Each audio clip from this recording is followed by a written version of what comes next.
Student, তোমরা যারা ক্যালকাটা ইউনিভার্সিটির আন্ডারে প্রথম সেমিস্টারের ছাত্রছাত্রী আছো এবং তোমাদের রাষ্ট্রবিজ্ঞান সাবজেক্টটা পাস কোর্সে আছে, অর্থাৎ এমডিসি সাবজেক্ট হিসাবে আছে বা মাইনর সাবজেক্ট হিসাবে আছে, তোমাদের জন্য আজকের ক্লাসটা খুবই গুরুত্বপূর্ণ।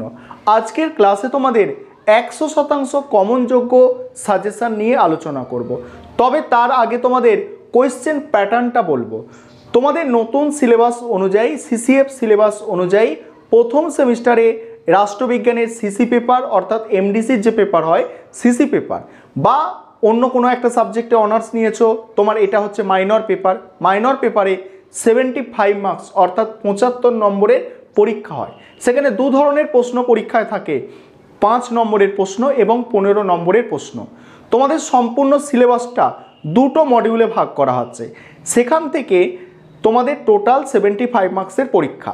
5 নম্বরের প্রশ্ন পরীক্ষায় 3টে অ্যান্সার করতে হয় এবং 15 নম্বরের প্রশ্ন পরীক্ষায় 4টে অ্যান্সার করতে হয়। তাহলে 15 নম্বরের প্রশ্ন 4টে এবং 5 নম্বরের প্রশ্ন 3টে, 4 15 60 এবং 3 5 15। এই হচ্ছে তোমাদের 75 মার্কসের নম্বর বিভাজন। এবারে তোমাদের আমি মডিউল 1 এবং মডিউল 2 থেকে মিলিয়ে 15 নম্বরের কিছু প্রশ্ন রেখেছি এবং 5 নম্বরের কিছু প্রশ্ন রেখেছি। এই প্রশ্নগুলো তোমরা পরীক্ষার আগে তৈরি করো, অবশ্যই তোমরা এখান থেকে 100% প্রশ্ন কমন পাবে।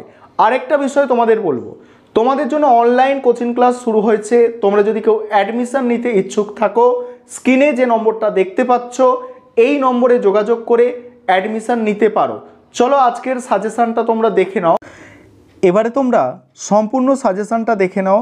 15 নম্বরের জন্য যে প্রশ্নগুলো তোমাদের তৈরি করতে হবে, প্রথমে দেখো 15 নম্বরের প্রশ্ন পরীক্ষায় 4টে অ্যান্সার করতে হয়, 60 নম্বর থাকে 15 নম্বরের প্রশ্নে মোট। দেখো, স্বাধীনতা ও সাম্যের মধ্যে সম্পর্ক। দ্বিতীয় প্রশ্ন, আইন ও অধিকারের মধ্যে সম্পর্ক। 3 নম্বর প্রশ্ন, জন রলসের ন্যায় তত্ত্বটি আলোচনা করো। পরের প্রশ্ন আছে, ডেভিড হেল্ডের গণতন্ত্রের মডেলগুলি আলোচনা করো। তারপরের প্রশ্ন, স্বাধীনতা সম্পর্কে জন স্টুয়ার্ট মিলের ধারণা ব্যাখ্যা করো। পরের প্রশ্ন আছে, রাষ্ট্রের বিরুদ্ধে প্রতিরোধের অধিকার সম্পর্কে আলোচনা করো। তারপরের প্রশ্ন দেখো, আইনের সংজ্ঞা দাও ও আইনের উৎসগুলি লেখো। পরের প্রশ্ন আছে, সার্বভৌমিকতা সম্পর্কে একত্ববাদ বা অস্টিনের মতবাদ লেখো। তারপরের প্রশ্ন, আধুনিক রাষ্ট্রে সার্বভৌম অস্তিত্ব সম্পর্কে আলোচনা করো। নেক্সট প্রশ্ন দেখো, নাগরিকতার সংজ্ঞা দাও ও নাগরিকতা অর্জনের উপায়গুলি লেখো। পরের প্রশ্ন, বিশ্বায়নের যুগে নাগরিকতা সম্পর্কে আলোচনা করো। পরের প্রশ্ন, অংশগ্রহণকারী গণতন্ত্র সম্পর্কে আলোচনা করো। তারপরের প্রশ্ন দেখো, অধিকার সম্পর্কে স্বাভাবিক অধিকারের তত্ত্বটি ব্যাখ্যা করো। নেক্সট আছে, অধিকারের সংজ্ঞা, অধিকার সম্পর্কে বিভিন্ন তত্ত্বগুলি লেখো। পরের প্রশ্ন, রাষ্ট্রের সংজ্ঞা দাও, এর প্রধান বৈশিষ্ট্যগুলি লেখো। পরের প্রশ্ন, এটা সার্বভৌমিকতা হবে, সার্বভৌমিকতা সম্পর্কে বহুত্ববাদী তত্ত্বটি লেখো।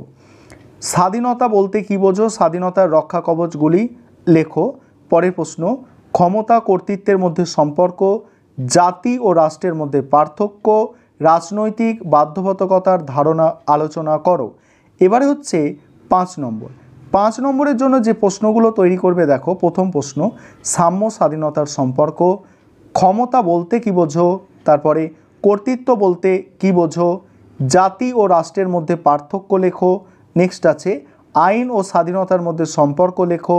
নেক্সট, জনগণের সার্বভৌমিকতার তত্ত্বটি লেখো। নেক্সট প্রশ্ন, আইনের প্রকৃতি বা বৈশিষ্ট্য লেখো। তারপরে রাষ্ট্রবিজ্ঞানের প্রকৃতি আলোচনা করো।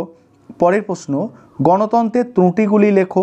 তারপরের প্রশ্ন, কর্তৃত্ববাদী রাজনৈতিক ব্যবস্থা কী। তারপরের প্রশ্ন দেখো, আইনের সংজ্ঞা দাও, আইনের উৎসগুলি লেখো। প্রতিরোধের অধিকার কী, স্বাধীনতার সংজ্ঞা দাও, সাম্যের সংজ্ঞা দাও, ক্ষমতা কর্তৃত্বের সম্পর্ক। এই হচ্ছে তোমাদের টোটাল সাজেশান। এই সাজেশানটা তোমরা তৈরি করো, প্রথম থেকে 100%-এর বেশি প্রশ্ন তোমরা কমন পাবে।